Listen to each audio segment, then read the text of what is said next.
Chapter 1. The Warmth of the Tubes. You are awake before she is. That is the nature of the relay station. The machines wake up first. Lie still for a moment. Don't open your eyes just yet. Listen to the room. The station is a concrete box perched on the edge of the stratosphere, but it doesn't sound cold. It sounds alive. It sounds like the inside of a clock. To your left, the primary server bank is humming, a deep, resonant vibration that you can feel in the floorboards. It is a steady, low-frequency purr. It means the power is holding. It means the grid is stable. Open your eyes. The room is bathed in a low amber twilight. The sun hasn't risen yet, but the monitors are on. 20 different CRT screens stacked in a curved wall of steel and glass. They bathe the concrete walls in a soft orange glow. The light is warm, like the embers of a dying fire. Alara is asleep in the chair next to the console. She is wrapped in a heavy wool blanket, her head resting on her arms. She is the watcher, but even watchers need to drift away sometimes. You can hear her slow, rhythmic breathing mixing with the hum of the cooling fans. Stand up slowly. The air in the station is cool, crisp. It smells of ozone, that sharp, electric scent of high-voltage equipment, mixed with the earthy smell of old coffee grounds. You walk across the metal grating of the floor. Your socks make no sound. You are a ghost in the machine. Go to the window. The heavy blast shutters are halfway open. Outside, the world is blue and gray. The mountain drops away sharply into a sea of clouds. You are above the weather here. You are above the rain. Far below, under that gray blanket, the Ark machines are patrolling the ruins of the old cities. But up here, there is only the wind. The wind hits the reinforced glass. Thump, whoosh. It wants to come in. It wants to freeze the circuits. But the glass holds. The station is a fortress of warmth.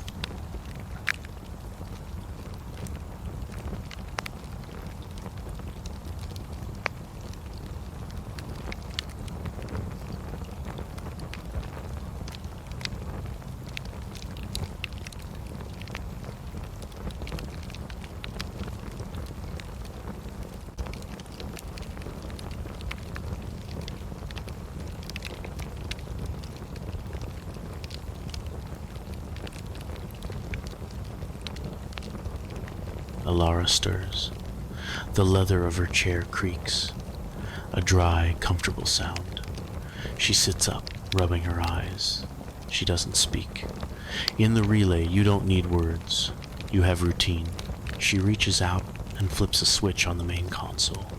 Click. A heavy, industrial toggle. The speakers crackle to life.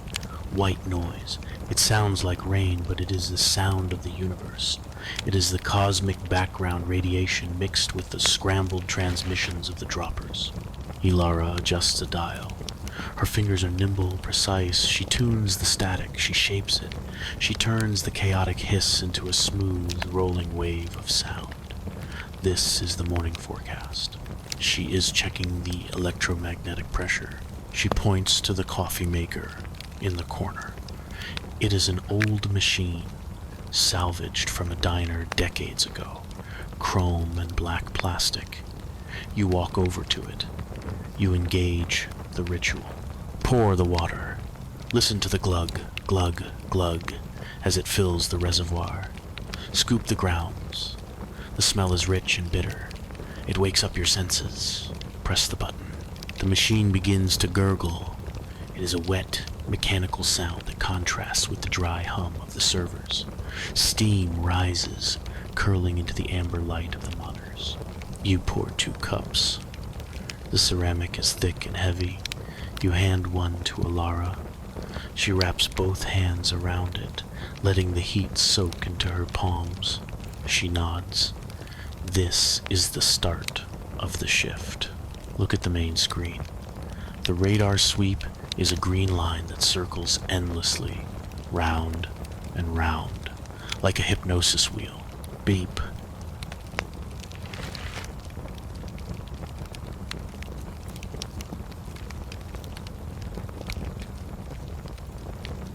A small blip appears on the edge of the radar. Ilara leans forward. She puts down her cup. The steam rises in front of her face. She types a command into the keyboard. The keys are mechanical. Clack, clack, clack. They sound like stones hitting ice. She brings up the profile of the contact. It is a harvester. A large, slow-moving machine designed to strip mine the soil. It is miles away, moving through the valleys. It is not a threat. It is just wildlife. Ilara relaxes. She leans back. She takes a sip of the coffee. You sit on the floor, leaning your back against the warm metal of the heater vent. The metal vibrates against your spine. It is grounding. You watch the green line spin. Round and round. Sweep, sweep. The sun begins to crest the horizon. The amber light in the room mixes with the pale blue of the dawn. The shadows stretch out, long and soft. The station feels suspended in time. There is no rush here. There is no panic. There is only the observation. Ilara picks up her logbook. The paper is yellowed, the edges worn soft like fabric. She writes down the time. She writes down the frequency of the harvester. The scratch of her pencil is loud in the quiet room. Scritch, scratch. She stops. She listens. The wind outside has changed pitch. It is deeper now. A low moan. A storm is building in the lower atmosphere. You can see the clouds below beginning to churn, turning from gray to bruised purple. Ilara looks at you. She points to the pressure gauge on the wall. The needle is dropping. We are going to be sealed in for a while. The storm will make the air toxic with static. We won't be able to open the shutters. We will be wrapped in the cocoon of the station. This is what you came for. The isolation. The safety of the thick walls. Ilara stands up and walks to the heavy iron wheel next to the window. She grips it with both hands. She begins to turn it. Creak. Clank. The shutters outside begin to lower. The blue light of the dawn is slowly cut off, inch by inch. The room gets darker. The amber glow of the monitors gets stronger. Creak. Clank. The shutters lock into place. The sound of the wind is muffled now, distant. You are buried in the concrete. The only light comes from the machines. The only sound is the hum. You are safe. The world cannot reach you here. Ilara sits back down. She puts her headphones on. She is ready to listen to the storm. You close your eyes again. You listen to the server. This is Chapter 1. The beginning of the long winter. The coffee is warm, the floor is solid, the signal is clear.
Chapter 2.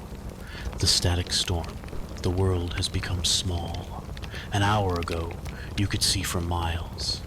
You could see the curvature of the earth and the ruins of the bridges in the valley. But now, the world ends at the shutters. The heavy steel plates are locked tight against the glass. You are living inside a drum. Listen to the outside. It does not sound like rain anymore. It sounds like sand. Millions of tiny, charged particles are being driven against the concrete skin of the station. It is a dry, scratching sound. Scrape, hiss, thud. The wind is heavy. It carries the weight of the electromagnetic surge. If you were outside now, the static would make your hair stand on end. It would taste like copper in your mouth. But in here, the air is neutral. In here, the air is still. The only light comes from the console. The bank of 20 CRT monitors is working harder now. You can see it in the way the amber phosphor glows a little brighter. The scan lines are moving faster, trying to filter out the interference from the storm. The room is bathed in this deep, honey-colored light. It reflects off the polished concrete floor. It reflects off the chrome trim of the server racks. It makes everything look preserved, like an insect trapped in amber. Alara has moved away from the main chair. During a static storm, the radio is useless. The frequencies are just a wall of noise. So she turns to maintenance. This is the ritual of the storm. When the eyes cannot see, the hands must work. She is kneeling by the secondary power coupling on the far wall. It is a heavy gray metal box, bolted to the floor. The paint is chipped, revealing the dark iron underneath. She has opened the front panel. Walk over to her. Move slowly. The gravity feels heavier during the storm. Or maybe it is just the pressure of the atmosphere pushing against the building. She looks up at you. She holds out a hand. She needs the manual. You turn to the metal workbench behind you. It is cluttered with the artifacts of repair. Screwdrivers with clear yellow handles, spools of solder, wire strippers. And there, sitting on a clear patch of workbench, is the book. The technical field manual for Series 4 relay operations. Pick it up. It is heavy. The cover is a thick, textured cardstock, stained with oil and coffee rings from years of watches. It smells of old paper and glue. That specific library smell that means knowledge is safe. Open it. The pages are thin, almost translucent. You turn through the chapters, past the section on antenna alignment, past the section on frequency modulation. You are looking for the power schematics. Page 42, diagram Alpha 9. Bring the book over to Alara. You kneel down beside her. The floor is cool through your trousers, but the heat radiating from the open power panel is warm. It smells of heated dust and hot copper. A dry, electric heat. Hold the book open for her. The amber light from the monitors catches the page.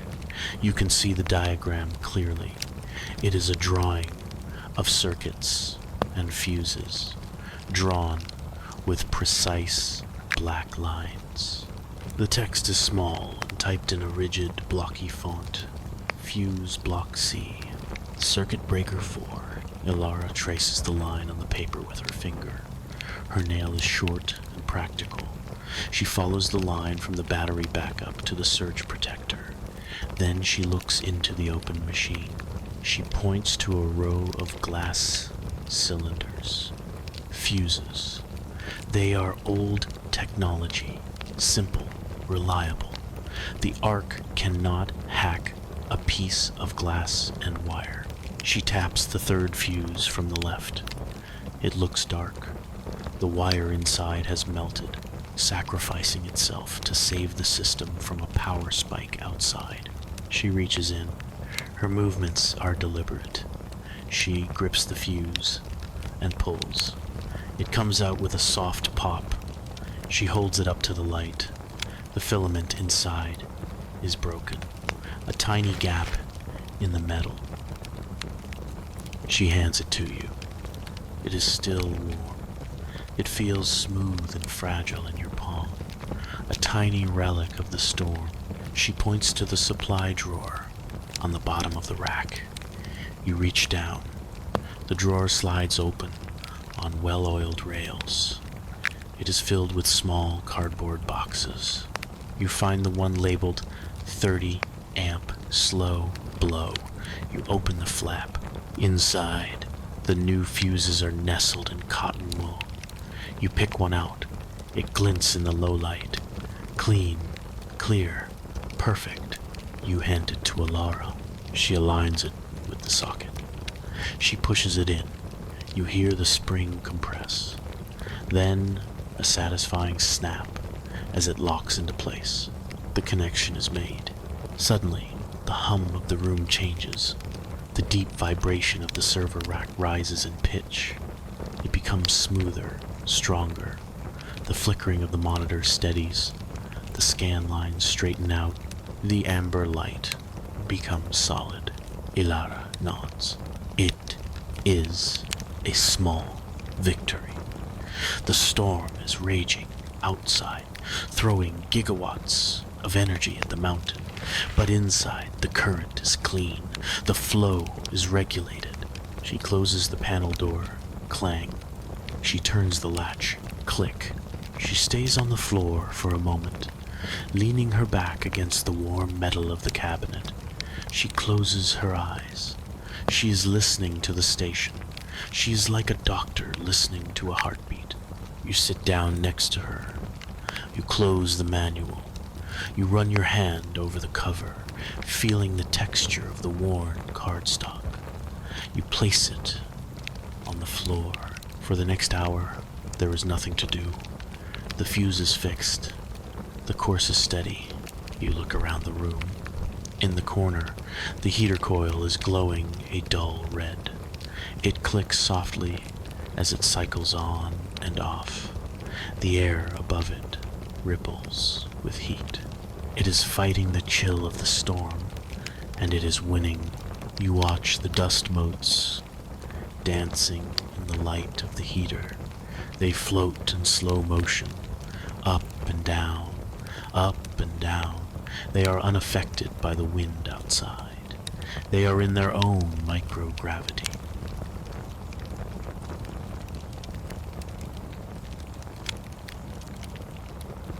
Alara opens her eyes. She reaches into her pocket and pulls out a small metal tin. Mints. She offers you one. You take it. The taste is sharp. Peppermint. It cuts through the dry air. She stands up, slowly, stretching her arms. Her shadow stretches long and thin across the wall, dancing over the monitors. She walks back to the main console. She sits in the leather chair. It sighs under her weight.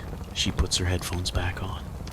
She keeps one ear cup off, resting on her temple, so she can hear the room and the radio at the same time. You decide to stay on the floor.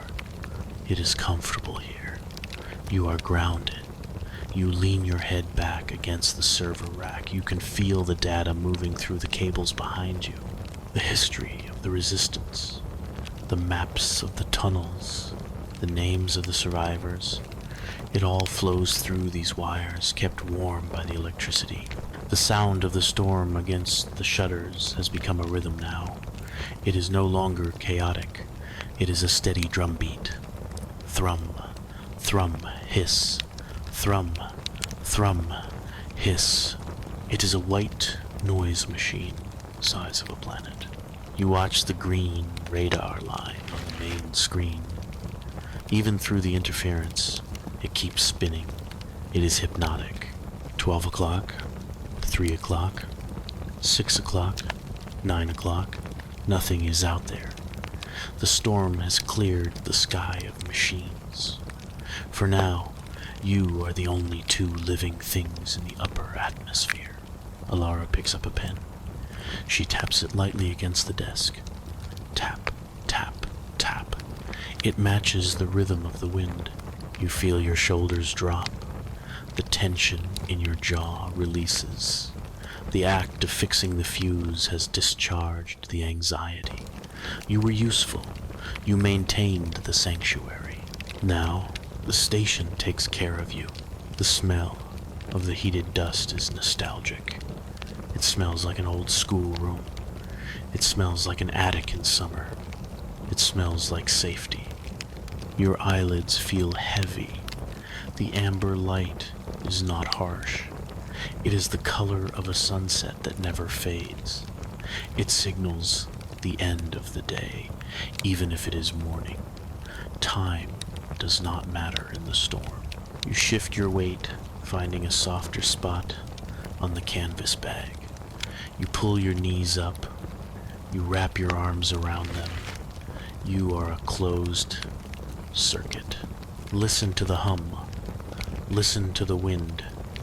Listen to the silence in between. The storm will rage for hours, maybe days. But the fuse is new. The glass is strong. The wire is whole. Let the static wash over the building. It cannot get in. You are insulated. You are grounded. You are home. Sleep now. The manual is closed. The work is done. Drift into the amber light. Good night.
Chapter 3.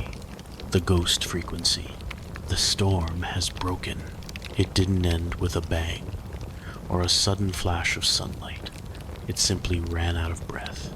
The wind, which had been hammering against the concrete walls for hours, slowly faded into a whisper and then into nothing. The vibration in the floorboards stopped. The station settled. Open your eyes. The amber light of the monitors is competing with a new light from the window. It is a pale, milky white. Alara has opened the blast shutters while you were drifting in the chair. Stand up and walk to the glass. The view is gone. The valley, the ruins, the distant mountains, they have all been swallowed. A heavy, thick fog has rolled in from the coast, filling the world below like water filling a bowl. It presses against the glass. It is so thick you feel like you could reach out and scoop it up in your hands. It looks soft, like wool. The station is floating in a white void. There is no up, no down, just the gray-white swirling against the window pane. Alara is already at the console. The storm has scrubbed the atmosphere clean, but it has also scrambled the airwaves. This is the morning after ritual, the Great Reset. She looks tired, but her movements are sharp. She is resetting the gain on the primary receiver. Walk over to her. The air in the room feels different now. During the storm it was charged and heavy. Now it feels hollow, empty. The silence is loud. Alara hands you a cable. It is thick, shielded in black rubber. She points to the patch bay on the far left of the console, a grid of sockets like an old telephone switchboard. She needs you to patch the auxiliary antenna into the main scope. You hold the cable. The connector is cold, heavy brass. You line it up with the socket labeled AUX4. You push it in. Click. It is a satisfying solid sound. The connection is physical. You feel the spring inside the socket engage. Alara nods. She reaches for the main tuning knob. This is the heart of the station. It is a large wheel the size of a saucer, made of heavy bakelite. The edges are knurled for grip. It is weighted, so when you spin it, it carries its own momentum. She places her hand on it. She doesn't grab it. She rests her fingertips on the edge. She begins to turn. Where? The needle on the frequency display jumps. It is an analog needle, thin and red, resting behind a curved glass window. It sweeps across the numbers. 88, 92.4, 104.1. Listen to the speakers. Usually, the radio bands are full of the arc. The sounds of the machines are harsh, grinding metal, screeching data bursts. The digital screams of the network coordinating a drop. But today, hiss, just static. Soft, rolling white noise. The storm has knocked the local ARC network offline. The airwaves are empty. It sounds like water rushing over smooth stones. Alara frowns. She spins the wheel further. She is searching for the resistance channels. She checks the frequency for Speranza Colony. Hiss, nothing. The fog is too thick. It is dampening the signal. We are truly alone up here. She leans back in her chair. The leather creaks. She rubs her temples. The isolation is usually a comfort, but total silence is unnerving for a watcher. A watcher needs something to watch. She reaches out to turn the volume down, to give up for the hour. But then you see it. Look at the oscilloscope. The green screen on the right. Usually, static looks like chaos, a jagged, messy line that jumps up and down randomly. But for a split second, the line flattened. It pulsed. You touch Alara's shoulder. You point to the screen. She freezes. She saw it too. She leans forward. Her posture changes. The fatigue vanishes. She is a hunter now. She grabs the tuning knob again. This time, she moves it with microscopic precision. She rocks the wheel back and forth just a fraction of a degree. Left, right, left, right. The speakers crackle. The white noise gets louder, then softer. She is tuning into the ghost. And then the sound breaks through. It is faint. You have to hold your breath to hear it. Lean in closer to the console. Close your eyes and focus on the space between the static.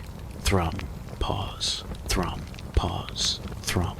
It is a low, resonant tone. It doesn't sound like a machine.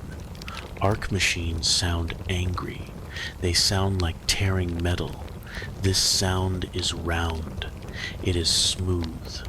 It sounds like a massive bell being struck underwater, miles away. Alara plugs in a second pair of headphones. She hands them to you. Put them on. The heavy cups seal around your ears, muffling the hum of the room. Now there is only the signal. Thrum. It is hypnotic. It has a perfect rhythm. Alara looks at the frequency counter. It is transmitting on a bandwidth that shouldn't exist. It is too low for voice, too high for seismic data. It is floating in the dead zone of the spectrum. She grabs a pen. She starts to tap it on the desk, matching the rhythm. Tap, thrum, tap, thrum, tap, thrum. It is perfectly mathematical. She looks at you, her eyes wide in the amber light. It's not them, she whispers. Her voice sounds small inside the headphones. It's not the Ark. The Ark doesn't do gentle. The Ark doesn't do rhythm. The Ark is chaos organized into geometry. This signal is breathing. She adjusts the filter. She turns a small silver knob labeled Noise Reduction. The static hisses away. The white noise recedes like a tide going out. Now, the signal is clear. It hangs in the air, pure and unadulterated. It is a musical note, a deep, oscillating B-flat. It vibrates through the headphones. You can feel it in your jaw. It is soothing, incredibly soothing. It feels like the sound the earth would make if it could sing. Alara checks the triangulation. She types a command into the computer. Clack, clack, enter. The radar screen sweeps. The signal isn't coming from the sky. It isn't coming from a dropper or a carrier. It is coming from the ground. Specifically, it is coming from the deep woods to the north, a sector that has been overgrown for 50 years, a place where the maps just show green emptiness. Alara sits back. She takes her hands off the controls. She lets the signal play. For a long time, neither of you moves. You just listen. It is the most beautiful thing you have heard in the wasteland. After years of sirens, gunfire, and the grinding of hydraulics, this sound is a balm. It is a lullaby broadcast on a ghost frequency. You watch the oscilloscope. The green line rises and falls in a perfect sine wave. It is a smooth green hill rolling across the screen. Up, down, up, down. It matches your breathing. In, out, in, out. Alara closes her eyes. She rests her head against the high back of the chair. She is not logging this in the book. Not yet. Some things are too fragile to be written down immediately. Some things need to be felt first. The fog outside swirls against the glass, endless and white. The world is hidden, but inside the headphones, there is a connection. Someone, or something is calling out, not for help, not for war, just existing. You realize you are tired. The adrenaline of the discovery is fading, replaced by a deep, heavy relaxation. The tone is acting like a carrier wave for sleep. It is vibrating the tension out of your muscles. You sit down on the floor again, leaning against the console. You keep the headphones on. You pull your knees to your chest. You watch Alara. She is drifting too. Her hand is resting near the volume dial, protective. She won't let the signal fade. The amber light of the tube seems to pulse in time with the sound.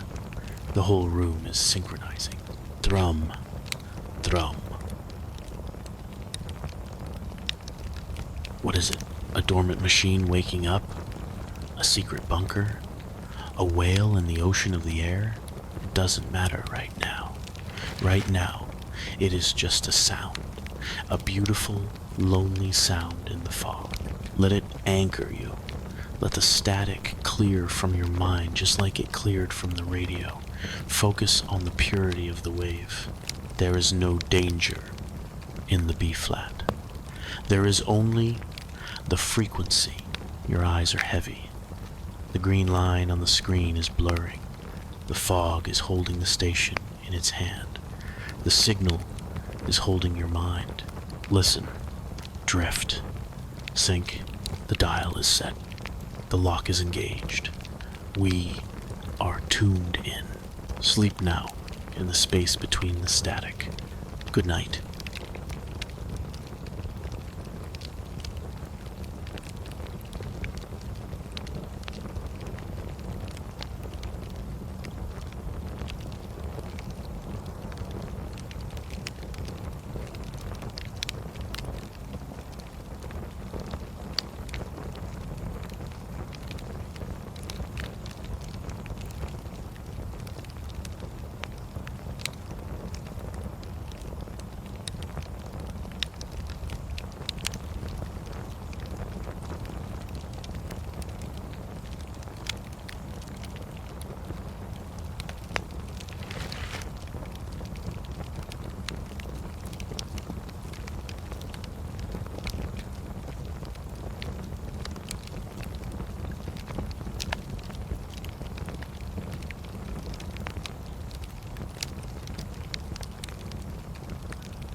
Chapter 4.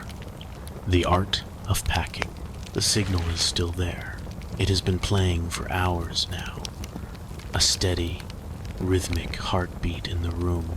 Thrum, thrum. It has become part of the background, like the ticking of a clock or the hum of the heater. You slept through it, and now you are awake again. The light in the station has shifted. The milky white fog outside is thinning. It is turning a soft, bruised purple as the evening approaches. The day has passed in a haze of static and sleep. Ilara is standing by the lockers on the far wall. She has taken off her headset. The speakers are muted, but the green line on the oscilloscope is still waving. She doesn't need to hear it anymore. She knows it is real, and she knows what needs to be done. We cannot stay in the tower. The signal is calling from the ground, from the deep woods. To understand it, we have to go to it. This is the chapter of preparation. Ilara opens the heavy metal locker. Clank. The sound echoes in the small room. It is the sound of industry. She pulls out 2 large canvas duffel bags. They are olive drab, faded from years of UV exposure. She throws one to you. It lands with a heavy thud on the floor. It is time to pack. There is a specific pleasure in packing for a journey. It is the art of order. It is the art of predicting the future and carrying it on your back. Kneel down on the floor. Unzip the bag. Zzz. The sound is long and rough. The brass teeth of the zipper are heavy. The bag smells of canvas and waterproofing wax. A sharp, chemical, clean smell. Ilara begins to hand you items from the shelves. She moves efficiently. She is not rushing. Every item is inspected before it is packed. First, the clothing. She hands you a wool sweater. It is thick, scratchy, and gray. Fold it, one arm over, then the other. Roll it tight. Press the air out of it. It becomes a dense, solid cylinder. Place it at the bottom of the bag. It is your insulation. Next, the socks. 3 pairs. Heavy wool. You roll them into balls. They fit into the corners of the bag, filling the gaps. Tetris with fabric. Ilara hands you the rations. They are silver foil bricks, vacuum sealed. You run your thumb over the packaging. It is crinkly and hard. You stack them neatly on top of the sweater. Click, click, click. They fit together perfectly. Now, the tech. This is the most important part. Ilara brings over a black Pelican case. She opens the latches. Snap, snap. Inside, resting in custom-cut foam, are the rebreathers. The air in the deep woods can be toxic near the old factories. You need the masks. Lift yours out. It is heavy. The faceplate is glass, not plastic. It is cold to the touch. Check the seals. Run your finger along the rubber gasket. It is smooth. No cracks. Ilara hands you a filter cartridge. It is a metal canister, the size of a soda can. You screw it into the side of the mask. Scritch, scritch, lock. The threads catch perfectly. You tighten it until it stops. A secure fit. Place the mask in the bag. Wrap it in a spare shirt to protect the glass. Ilara is packing her own bag. You watch her. She is packing a portable receiver, a smaller version of the wall unit. She checks the batteries. She clicks them into place. She extends the antenna, wipes it down with a cloth, and collapses it again. Shh, click. The room is quiet, save for the sounds of preparation. The rustle of fabric, the click of buckles, the heavy thud of boots being set on the floor. Ilara hands you your boots. They are mag boots, heavy leather with magnetic plates in the soles. They are designed for walking on the metal hulls of fallen carriers, but they work well on wet rock too. Lace them up. The laces are thick cord. Pull them tight. Yank, loop, swoop, and pull. You feel the pressure on your ankles. It is a secure feeling. You are anchored. Stand up. Lift the bag. It is heavy, but it is balanced. The weight feels good on your shoulders. It feels like purpose. Alara closes her locker. She looks around the station. She is doing the final mental check. Power down the non-essential systems. She walks to the server rack. She flips a series of switches. Click, click, click. The hum of the room drops. The heater coil fades from red to gray. The secondary monitors go dark. The amber light shrinks until it is just coming from the main console, where the green line is still waving. She is leaving the receiver on. She is leaving it recording. The station will keep listening even while we are gone. She walks to the door. She puts her hand on the wheel. She looks at you. We are ready. The bags are packed. The boots are laced. The signal is waiting. But not yet. We don't leave in the dark. We leave at first light. Drop your bag by the door. Thump. Sit down on it. It makes a good seat. The packing is done. Now comes the waiting. The anticipation. You lean your back against the cold metal of the doorframe. You look at the green line. Up. Down. Up. Down. You wonder what you will find in the woods. You wonder who is playing the music. But you are not anxious. You are prepared. You have the filter. You have the wool. You have the light. The station feels different now that it is powered down. It is quieter. You can hear the wind outside again, scratching at the shutters. But now, it sounds like an invitation. Alara sits on her bag opposite you. She pulls a small flask from her pocket. She takes a sip. She offers it to you. It is water, but it tastes metallic, like the canteen. It is cool and refreshing. We rest now. We conserve energy. Close your eyes. Visualize the bag. Visualize the items inside.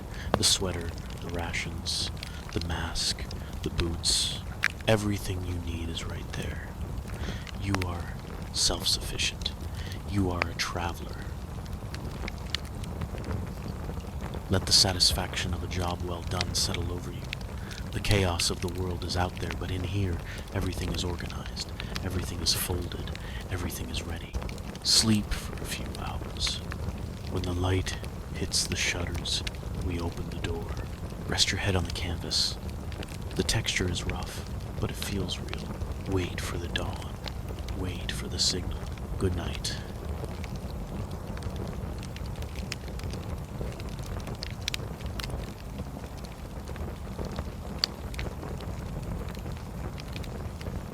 Humbly signing off, a man with words.